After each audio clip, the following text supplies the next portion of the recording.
At one point, the sounds of summer in Salt Lake City were full of children laughing, water crashing, and music echoing from loudspeakers. Today, all that remains are rustling slides, cracked pools, and memories swallowed by time. This was Raging Waters, one of Utah's most beloved water parks, but behind the fun, the park carried tragedy, lawsuits, and eventually abandonment.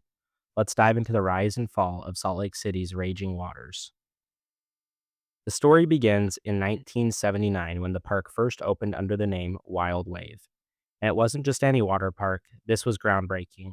It featured what was widely recognized as the very first wave pool in the entire world, which is common now today, but was revolutionary back then.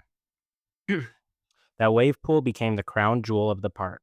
Families would drive for hours to experience the artificial waves, something nobody in Utah had seen before.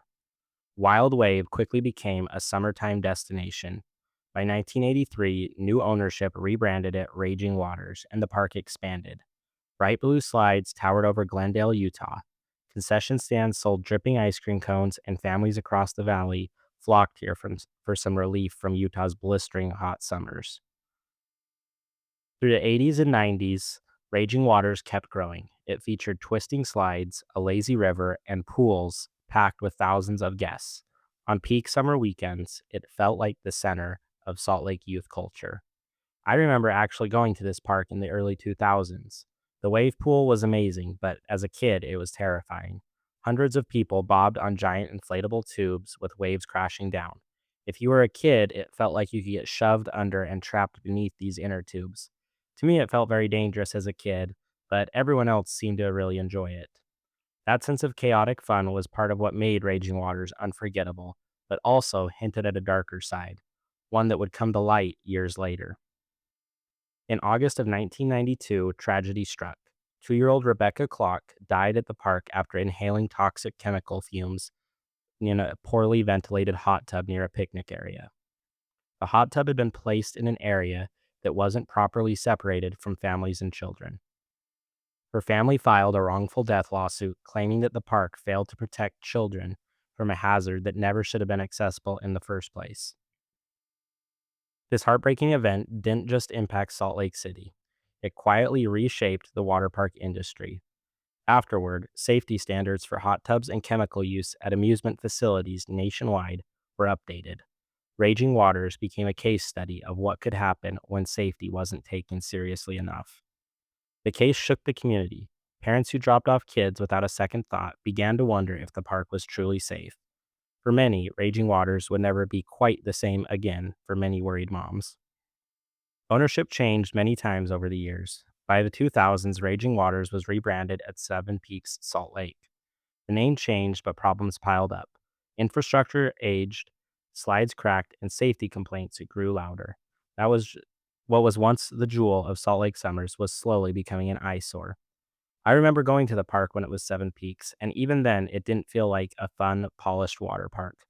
The rides looked run down, the paint was fading, and compared to the Seven Peaks location that was in Provo, Utah, the Salt Lake Park felt neglected. It had a lot of really fun rides and slides, and the lazy river was amazing, but it was obvious that this park was past its prime.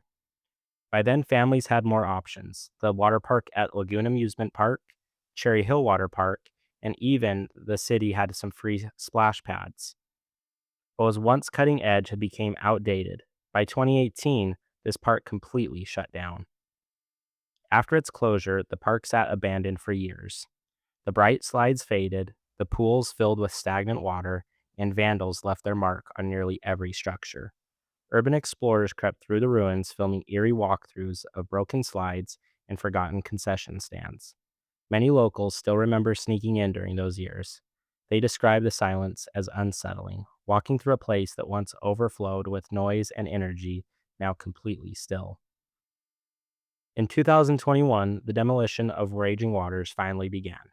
Salt Lake City cleared the rusting slides and cracked pools to make way for something new, a Glendale Regional Park. The plan called for splash pads, skating ribbons, playgrounds, and open plazas. And here's something interesting: not everything was lost. Some of the slides and features are being preserved in an homage to the past as a way to keep a piece of Raging Waters alive in this new park. The city hopes that this space will transform into a vibrant community gathering place as a way to reclaim the land once marked by tragedy and neglect. Raging Waters was more than just concrete and slides. It was childhood freedom, family outings, and summer memories to many. But there were also tragedy, lawsuits, and decline. It was home to the very first wave pool in the entire world, a detail most people don't know about the park. And yet, it ended its life as a forgotten, decaying ruin. For decades, it was a symbol of summer in Salt Lake, and today it's gone but not forgotten. Most of the local youth have memories of growing up attending this park. Raging Waters reminds us of how quickly joy can turn into loss, and how places that feel timeless can vanish in a generation. If you love exploring the stories of abandoned places, lost history, and hidden tragedies, make sure to subscribe for more. Thank you for watching.